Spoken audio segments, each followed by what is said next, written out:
पूरे 16 साल लगे भारत को एक ऐसे देश के साथ फ्री ट्रेड एग्रीमेंट साइन करने में जिससे भारत का बायलैटरल ट्रेड लगभग 16 बिलियन डॉलर्स के आसपास है।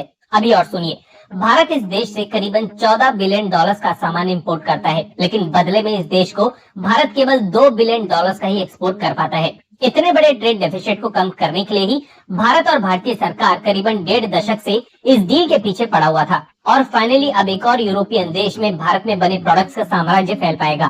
2024 के शुरू होते ही भारतीय एक्सपोर्ट्स के लिए काफी अच्छी खबर सामने आई है, इसलिए वीडियो को ध्यान से पूरा देखिएगा। और अगर आप हमारी मेहनत की सराहना करना चाहते हैं तो प्लीज इस चैनल को सब्सक्राइब कर लीजिए, क्योंकि ऐसा करके आप हमारी काफी बड़ी मदद कर जाते हैं।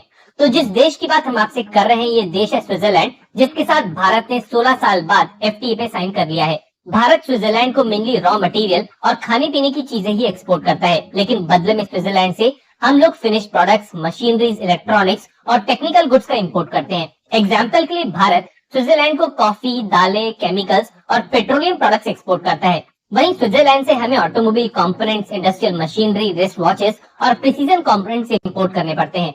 इसके अलावा ब्रांडेड टेक्सटाइल भी एक ऐसा सेगमेंट है जिसके लिए भारत स्विट्जरलैंड पे डिपेंडेंट है। पिछले 3 से 4 सालों में भारत के अलग अलग सेक्टर्स में मैन्युफैक्चरिंग एक्टिविटी कई गुना बढ़ चुकी है, specially electronics, automobile, energy saving devices जैसे कि बैटरीज और टेलीकॉम। साथ ही साथ फुटवियर इंडस्ट्री को लेकर भी कई फॉरेन ब्रांड्स भारत को अपना मैन्युफैक्चरिंग बेस बना चुकी हैं। यही वजह है कि भारत को अपना एक्सपोर्ट बढ़ाने के लिए नए मार्केट्स की जरूरत है, स्पेशली यूरोपियन मार्केट्स की, जहां ऑलरेडी चीन के इंपोर्ट्स को रिप्लेस करने की बात जोरों शोरों से उठना शुरू हो चुकी है। भारत ने स्विट्जरलैंड के साथ भले ही ये डील साइन कर ली है, लेकिन इस मार्केट में अपने प्रोडक्ट्स के लिए जगह बनाने में भारत को अभी भी दिक्कतों का सामना करना पड़ सकता है, क्योंकि स्विट्जरलैंड ने एफटीए के साइन होते ही एक ऐसा कदम बढ़ाया है जिससे और देश भी स्विट्जरलैंड के मार्केट में भारत को आसानी से कंपटीशन दे सकते हैं।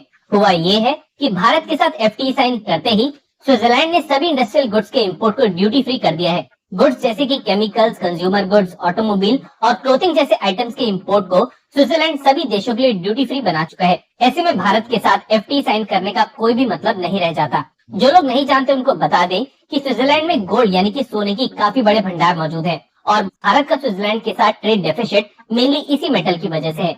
स्विट्जरलैंड से होने वाले कुल इंपोर्ट का 80% गोल्ड होता है और ये एफटीए एग्रीमेंट भारत के लिए कम लेकिन स्विट्जरलैंड के लिए ज्यादा प्रॉफिटेबल साबित होने वाला है। लेकिन सेक्टर्स जैसे कि एग्रीकल्चर और लेबर इंटेंसिव इंडस्ट्रीज जैसे कि फुटवियर, टेक्सटाइल और हैंडीक्राफ्ट्स के लिए एक अच्छी खबर है। हालांकि इसको लेके भी यूरोपियन यूनियन की कुछ क्वालिटी स्टैंडर्ड्स हैं, जिसे पूरा करने के बाद ही भारत स्विट्जरलैंड को एक्सपोर्ट बढ़ा सकता है। देखिए, सच तो ये है कि यूरोपियन यूनियन या कहें कि यूरोपियन गैंग की कुछ ऐसी पॉलिसीज हैं जो मेजॉरिटी एशियन डेवलपिंग देशों के एक्सपोर्ट को सपोर्ट नहीं करती। इसलिए ऐसा हो सकता है कि एफटीए के साइन होने के बावजूद काफी छोटा असर ही भारतीय एक्सपोर्ट पे देखने को मिले।